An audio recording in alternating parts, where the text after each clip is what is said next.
Dan kita melihat juga bahwa Kabupaten Nias Barat inilah yang paling terbelakang. Ya, kalau hanya kita berbicara secara rutinitas, kondisi saat ini tidak ada peningkatan.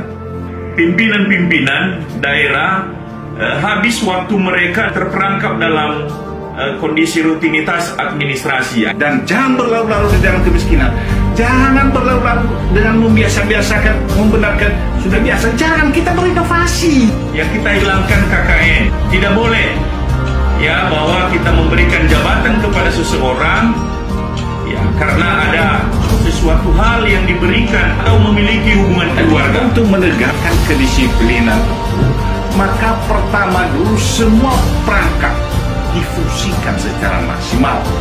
Jangan ambil kewenangannya, sehingga bupati wakil bupati itu mengawal semua secara keseluruhan dan melihat langsung di lapangan bagaimana masyarakat merasakan terhadap kebijakan pemerintah sendiri. Untuk pertanian ini kita sebut dia itu namanya SKSD, yaitu satu komoditi satu desa, satu kandang satu desa. Desa itu mau apa? Ya kalau memang rata-rata masyarakat desa kita itu mau pengembangan ternak babi, ya yang harus kita bangun di sana adalah pembibitan ternak babi.